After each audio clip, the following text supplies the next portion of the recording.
Pencils and prayer books. Why on earth those two things?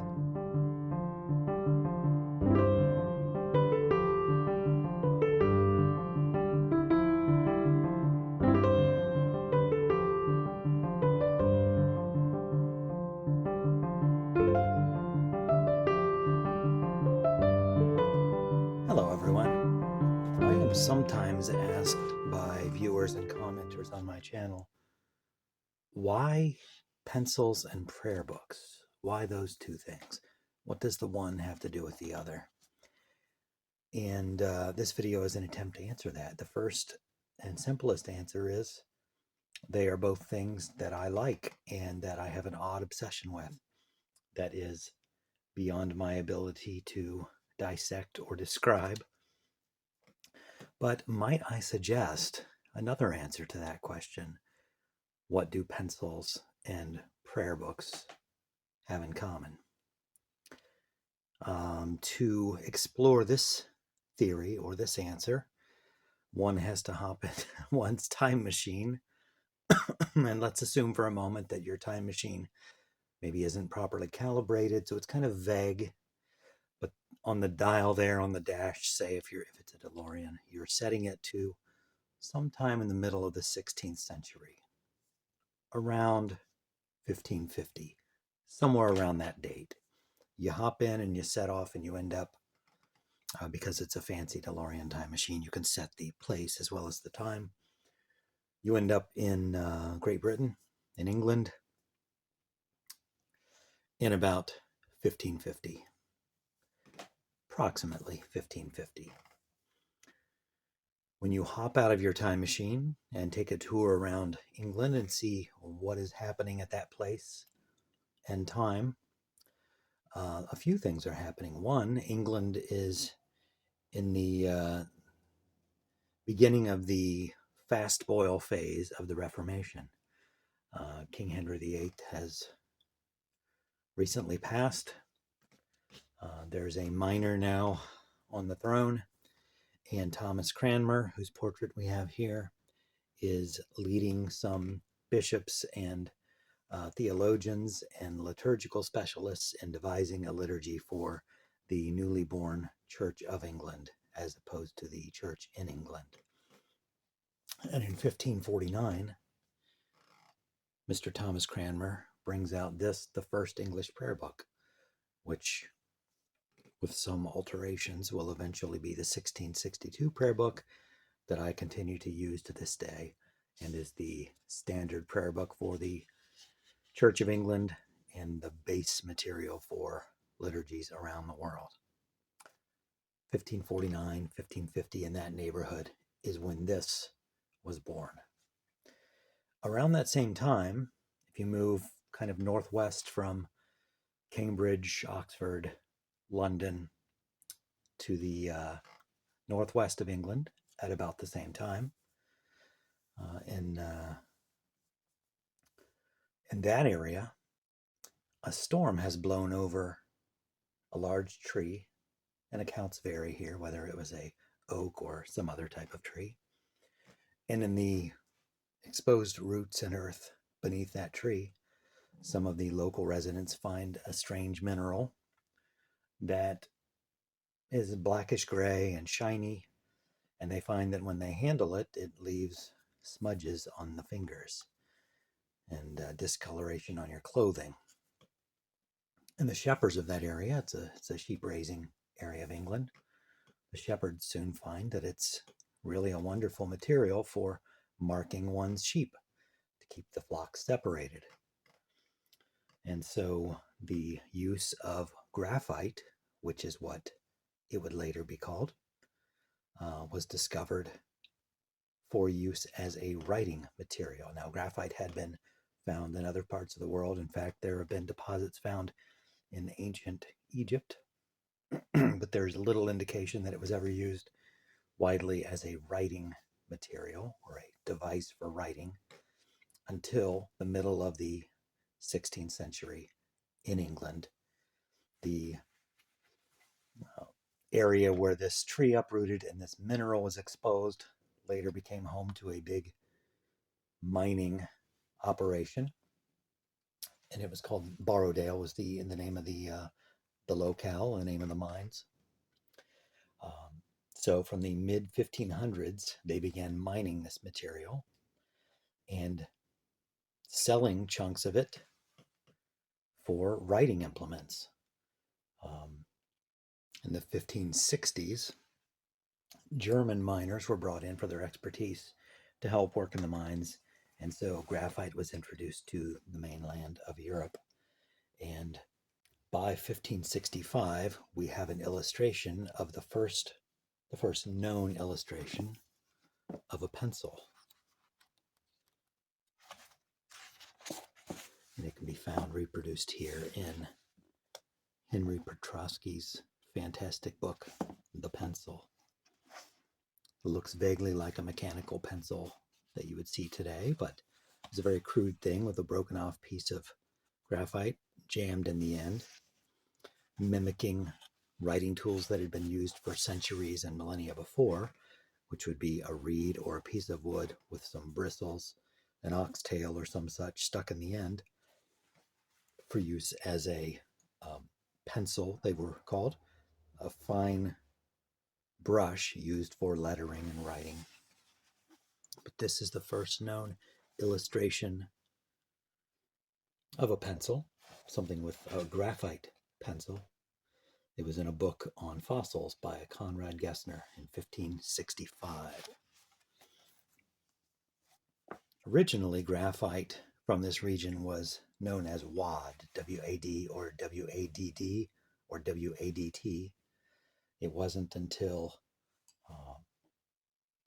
close to 1800 before the name graphite, which is a variation of a Latin word meaning to write, a case where the name of something is taken from its use. The name graphite was given to this mineral just before the end of the 18th, beginning of the 19th century. Now, graphite was not only used as a writing implement, it was also very useful, as I've mentioned in previous videos, for creating molds in which armaments, ammunition,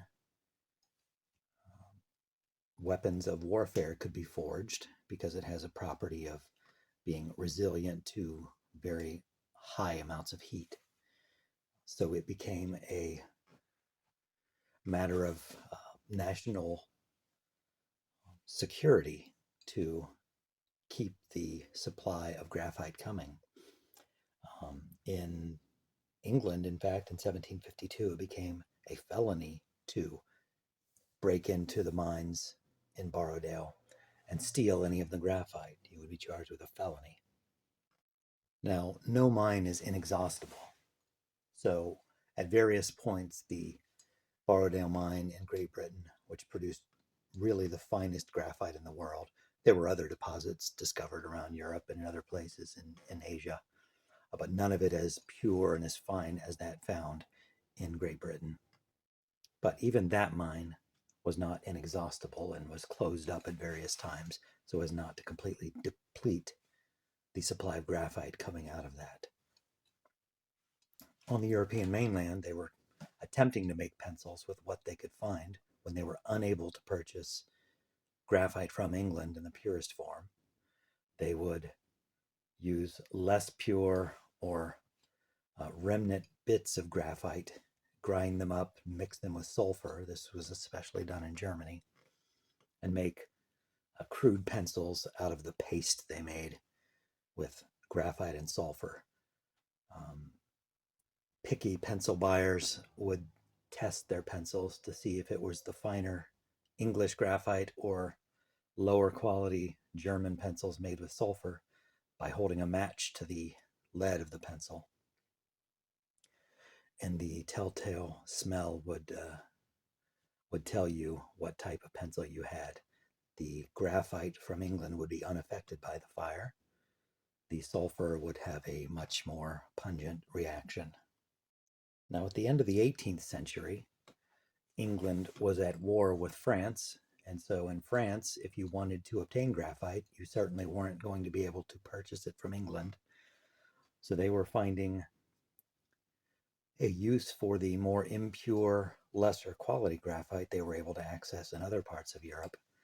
And a officer in the army of Napoleon, who was also something of an artist and an engineer, devised a process later named after him, Conte, whereby he would grind up impure or bits of graphite, mix it with clay and water, let it dry and harden, fire it in a kiln, and make graphite leads in that manner, which eliminated the need to rely on English graphite. That method is still the method we use today to make roughly the same method that's used to make graphite in pencils today. So thank the French, the Napoleonic War, for that innovation. Coming back to the prayer book, at about that same time that Mr. Conte was inventing this method of creating pencils, the forerunner to the modern pencil we use today in France, which was really a necessity for the war effort. Imagine writing dispatches from the front on horseback using a pen and a bottle of ink. Would not be very feasible. So finding a dry writing implement wasn't just a preference, but really was a necessity for officers, commanders sending orders around to the front lines. But at the same time, in America, the American Episcopal Prayer Book was being hammered into shape. So again, we have major developments in the world of graphite and the world of the prayer book taking place simultaneously around the globe. There's a lot more to the story of the pencil, and if you are interested in the story of the pencil, history of the pencil, I know of no better source than this book by Henry Petroski, The Pencil. Go out and get yourself a copy if you are interested in pencils or graphite or engineering at all. If you are interested in the development of the prayer book, there's a simple resource for you. Reverend Percy Dearmer, I believe it's pronounced, Story of the Prayer Book, talking about the development of the prayer book from the beginning to the American Prayer Book of 1928. And if you're more interested in the kind of the business end, the actual printing of the prayer book, this may be something you want to look at. This is a Cambridge imprint. The printing and printers of the Book of Common Prayer, 1549 to 1561. Still working my way through this, but some inside baseball, I guess, on the more the business end, the printing end, as opposed to the theological and Reformation angle. Anyway, is that the real reason that this channel focuses primarily on pencils and prayer books? Probably not, but I think it's a neat coincidence. And, when you're reading in a book and you find these little coincidences, if you're like me, it just does something to you. Here's an illustration of an early pencil chunk of graphite wrapped in string to keep one's hands clean. And I want to end with this little quote to tie the things together on page 11 of the pencil. According to the prayer of an old Nubian recorded in an 1822 journal of a visit to Ethiopia, praised be God, the creator of the world, who has taught men to enclose ink in the center of a bit of wood. How about that? Wraps it all together, doesn't it? So, pencils and prayer books, maybe not peanut butter and jelly, but to me, it makes sense. Thanks for watching whatever reason you watch my channel for, whether it's pencils or prayer books and Bibles, maybe radios, maybe typewriters, which I haven't visited for a while. Whatever reason you come to visit, I appreciate it. Appreciate you watching, commenting, joining the conversation. Maybe tell me in the comments what brought you to my channel. Um, Regardless, thanks for watching today. Hope to see you here again next time.